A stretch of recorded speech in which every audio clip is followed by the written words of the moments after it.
Assalamualaikum warahmatullahi wabarakatuh. Waalaikumsalam warahmatullahi wabarakatuh. Sedulur-sedulurku di luar sana semuanya, salam ekspedisi dari kami. Kembali lagi bersama Jurnal Ekspedisi. Nah, pada kesempatan kali ini kita udah kedatangan tamu yang sangat spesial ini di samping saya. Sosok perempuan yang sangat cantik, manis, idamannya para lelaki seperti itu. Mbak Deviana ini, beliau asalnya dari Semarang dan beliau ini termasuk seorang perempuan yang teguh pendirian, mandiri seperti itu kan. Bahkan beliau ini termasuk seorang pendaki perempuan gitu yang mendaki salah satu gunung di Indonesia dan khususnya di ruang lingkup Jawa seperti itu. Nah, dalam pendakian tersebut Mbak Deviana ini punya kisah menarik yang perlu kita dengarkan, perlu kita gali bagaimana kisah tersebut seperti itu Mbak ya. Iya. Lah, maka dari itu ya, langsung saja ini. Nah, jadi gini Mbak. Ya saya tuh termasuk seseorang yang tertarik tentang dunia alam seperti itu, ya. Apalagi mendaki gunung gitu kan, karena pandangan besar seseorang itu punya anggapan mendaki gunung itu tidak semudah yang kita bayangkan gitu. Banyak hal yang dialami, banyak hal yang mungkin harus dipersiapkan juga, apalagi kan sebagai seorang perempuan gitu loh yang menyukai dunia alam seperti itu gitu Mbak. Nah, tapi sebelum mengarah ke lebih lanjut tentang kealaman, kamu sebenarnya orang yang menyukai dunia alam seperti mendaki atau lebih condong ke pantai gitu? Kalau aku sih lebih milihnya lebih suka ke gunung ya Mas, pendakian. Pendakian. Alasannya apa Mbak kalau boleh tahu? Karena kalau pendakian kan kita bisa belajar mandiri, terus bisa merasakan sensasi kayak keindahan alam dan usaha kita sendiri. Terus bisa ketemu banyak orang dari berbagai kota, pengalaman gitu, baru pengalaman juga. Baru. Dan bahkan kan di gunung itu kan termasuk salah satu unsur kita sendiri dan bisa membentuk karakter gitu loh, menjadi pribadi yang lebih kuat kan gitu. Iya. Yang orang-orang alami gitu loh. Tapi ada nggak keluh kesah sebagai seorang pendaki perempuan gitu loh? Ya sebenarnya banyak banget sih Mas, soalnya kan perempuan itu paling ribet. Ribetnya dalam hal apa gitu loh? Ya kayak kan perempuan kalau naik pas haid gitu, kan ada gunung yang nggak boleh perempuan haid naik. Terus pas buang air kecil atau besar gitu kan harus cari tempat yang bener-bener nggak ada pendakian gitu lah, yang aman dan gitu seperti itu. Apalagi pas haid dipaksain naik gitu. Itu rasanya ya ditusuk-tusuk jarum seperti itu. Tapi sama sendiri pernah nggak mengalami itu? Posisi saat naik gunung, pas haid itu? Enggak sih. Lebih nyari waktunya momen yang pas nggak haid. Nggak haid gitu. Biar nggak ribet juga. Iya sih. Karena pasti banyak juga, termasuk di samping merepotkan diri sendiri ya, tapi juga kadang merepotkan teman lain kan gitu. Teman lain ke gunung. Tapi pengalaman ke gunung seperti apa sih yang kamu alami gitu? Ada hal menarik nggak gitu? Kalau aku sih pernah pas naik, tapi nggak aku yang ngalamin. Tapi temanku waktu kan aku pernah naik ke Sumbing 2 kali. Yang naik pertama itu berapa orang ya? Dari Magelang ada 2 cewek sama 3 cowok. Itu orang Magelang. Dari aku Semarang 2 orang cewek sama aku kan. Terus yang ceweknya 2 sana itu emang sering kemasukan gitu loh. Oh, istilahnya apa ya? Gampang mudah gitu loh. Terus naik kan ada bisa naik ojek, terus ada yang jalan kaki kan gitu. Terus itu nggak naik ojek, dari pos 1 ke atas itu udah mulai masukan. Terus kita kan pencar Banjar. Aku sama teman Itu berapa orang berarti? 7 orang. Oh, 7. Itu mencar. Aku sama teman Semarang sama cowok satu naik dulu yang depan, terus yang 2 cowok 2 cewek yang gampang masukan itu di belakang. Terus kita naik sampai maghrib, kok gak kelihatan. Terus yang temanku cowok punya feeling mesti kemasukan lagi. Tapi berarti teman-temannya kan udah tahu kan dia muda gitu loh. Sebelumnya juga pernah kemasukan pas naik dia, tapi nggak satu tim sama aku. Sampai pos 1 juga beda jalur. Terus diulangin lagi. Itu Sumbing via Adipuro itu. Adipuro. Iya. Sumbing itu kan apa ya? Termasuk gunung yang misterius juga gitu loh. Di lain emang apa gunungnya tinggi juga, tapi banyak hal-hal yang apa kayak semacam peraturan yang harus kita jauhi gitu loh. Iya. Kayak larangan-larangan. Tapi akhirnya gimana itu?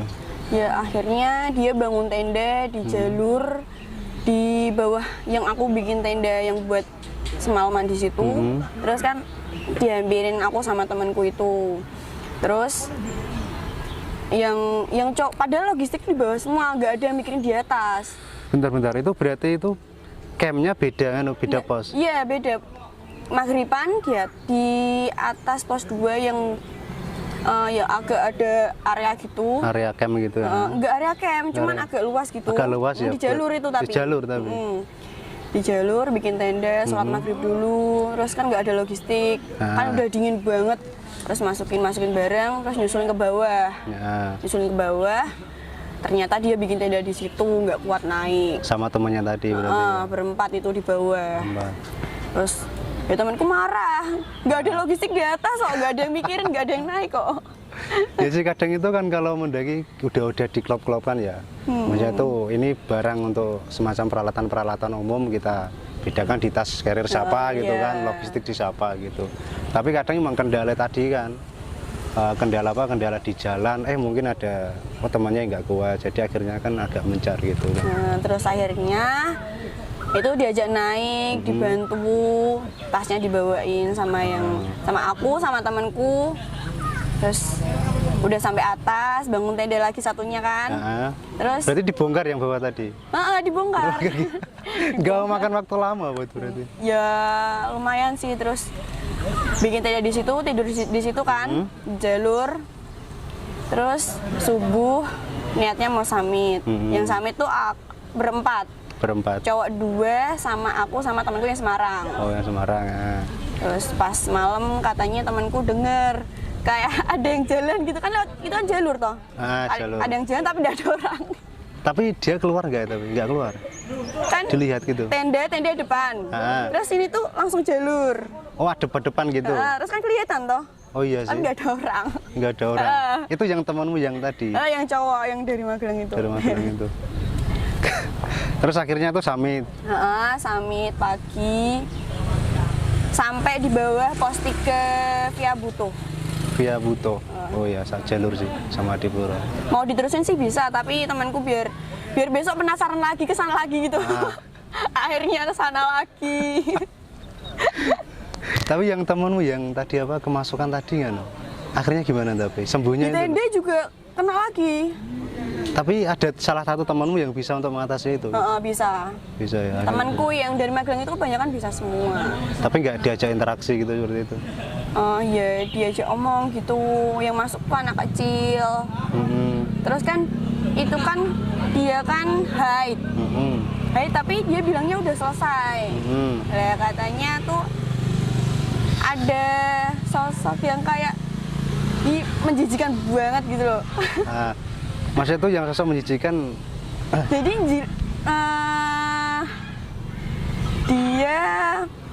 dia anak kecil, mukanya hancur. Oh gitu. Anak kecil mukanya hancur. Terus ada lagi yang lidah panjang. Loh, berapa orang yang masuk tapi? Ada 2. Anak kecil itu yang dari Giyanti. Yang dari puncak Giyanti. Magelang. Giyanti kan Magelang. Dekat sama dia, sama daerahnya rumahnya dia itu. Terus masukkan anak kecil itu. Oh berarti itu hitungannya kan diikutin dari dari rumah itu. Tahu apa sebelumnya dia sebelum ke Gunung Sumbing dia naik di situ? Ya mungkin. Soalnya kan di sana kan juga bisa dinaikin naik motor gitu. Naik motor bisa. Gunung Giyanti juga termasuk termasuk gunung yang masih hitungannya pendek gitu, bisa juga Giyanti. Tapi akhirnya diatasi temanmu sendiri berarti dia. Ketika diajak interaksi bisa nggak tapi itu? Dia cuma nangis gitu, terus bilang getih gitu loh. Getih.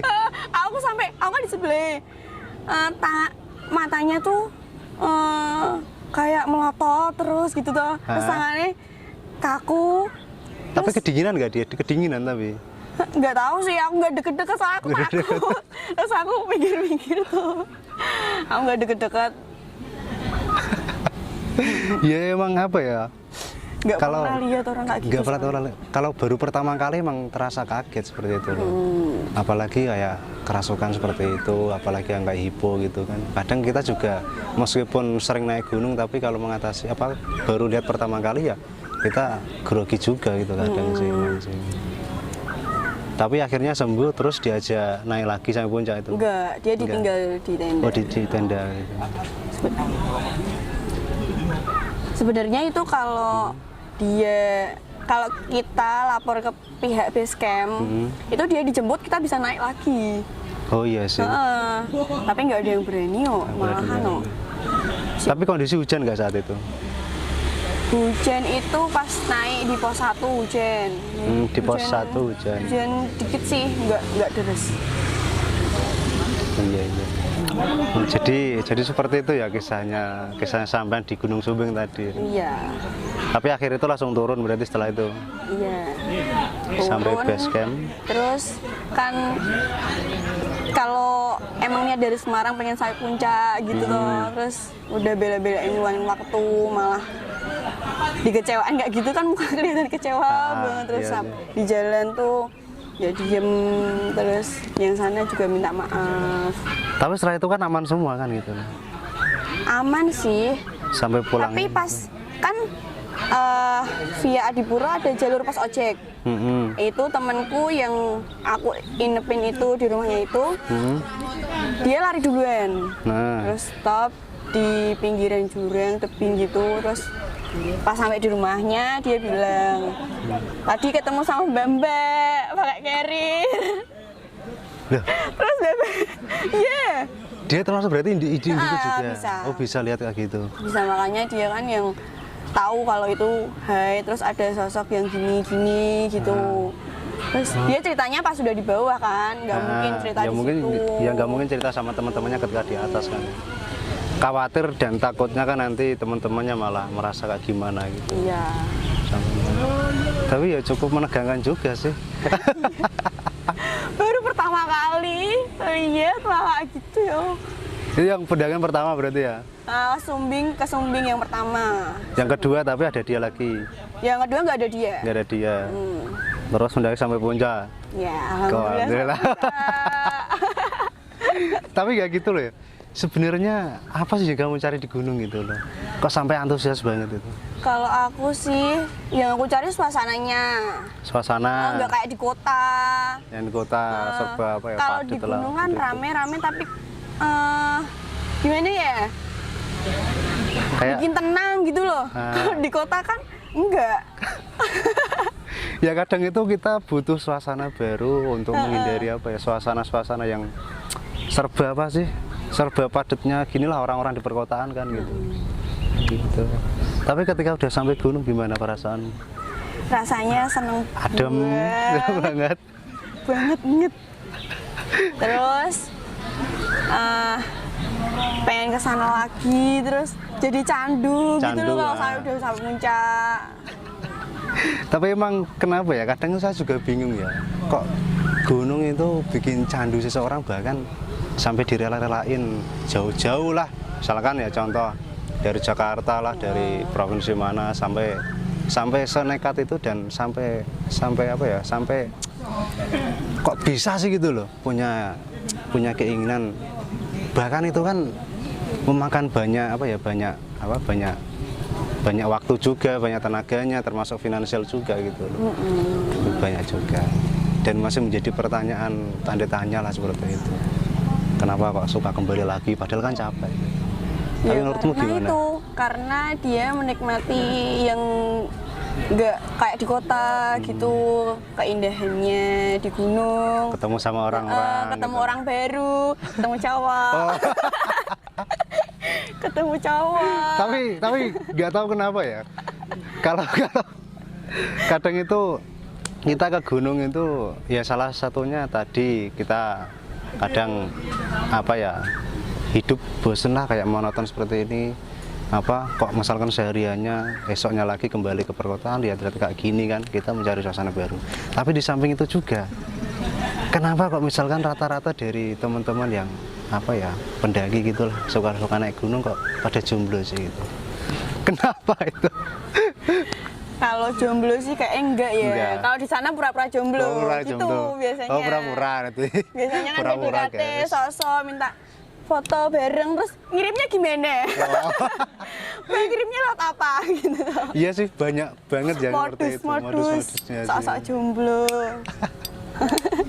Tapi menurutmu gimana kayak laki-laki gunung seperti itu yang suka menyukai dunia gunung? Menurutmu gimana tapi? Menurutku, cowok yang menyukai dunia gunung kan, kalau kata orang, ajak pasanganmu buat naik gunung, buat diet seberapa dia wah. Apa seberapa dia apa?